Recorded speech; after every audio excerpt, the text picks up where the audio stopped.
Having clear objectives for your business online will, amongst other things, dictate what types of content will be most effective for achieving those objectives and in attracting an audience that you want and in engaging your existing audience. You can have multiple objectives as well. Some of the objectives that you can have, for example, could be driving people to your website because you've got more products and services, and obviously people can contact you via your website. Or to grow an audience on social media, get more interactions, or to keep providing content for an existing audience so that you keep them engaged. So let's run through some of the steps that you can do to get to your objectives.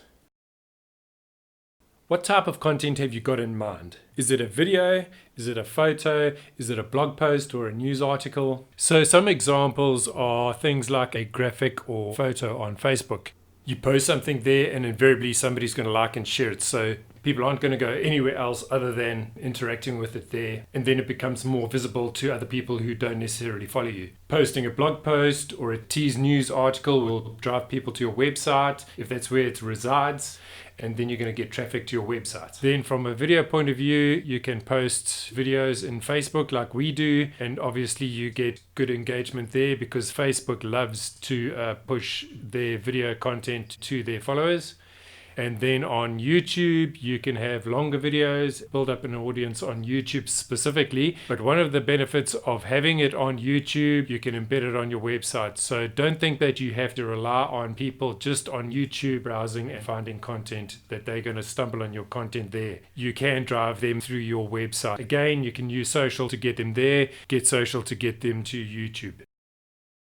Who's going to produce that content? Are you going to produce it? Have you got an in-house team that can handle it? Or do you need somebody else to come in and get briefed? Your content doesn't have to solely go onto one platform. It can go onto multiple. Let's take video as an example. This video, let's say, is going to be 5 minutes long, and obviously I want to put it onto YouTube and potentially Facebook. But the likes of Instagram, which have around a 60-second limit, maybe take a section of that is really important and you think really teases what the rest of the video is about, and use Instagram to drive people to the full video, or just use it to engage people and grow your audience there. To quickly break away on this topic of platforms, one thing to bear in mind is that when we talk about platforms, we don't just talk about social media. And social media isn't just Facebook. It includes things like LinkedIn and YouTube. YouTube is a social platform.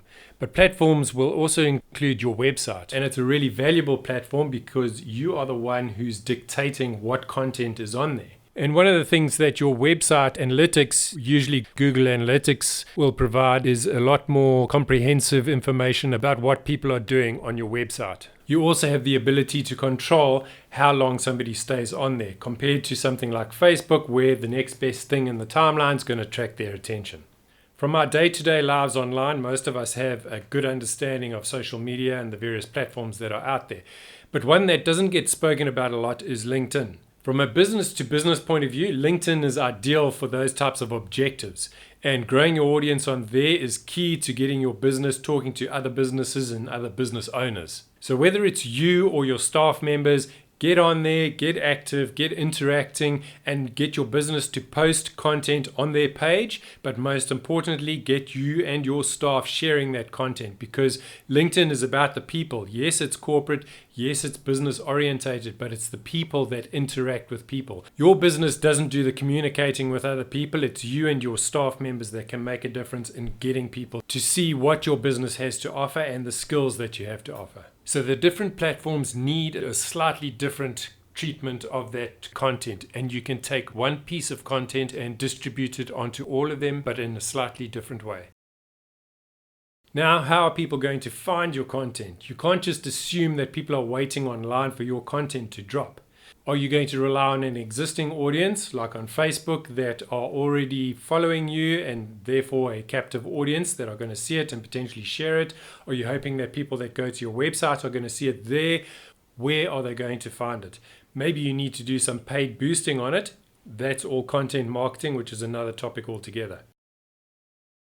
So we finally get to what is the main objective and end goal that you want. What would you like that individual viewing your content to do? Do you want them to like it or share it? potentially growing your audience on social media? Would you like to drive them to your website where there's more information, you've got contact information, and you can control what they see next? So you can see having clear objectives will dictate the types of content that you create and where you put it. So get creating content, comment below if you've got any questions, and subscribe to our YouTube channel.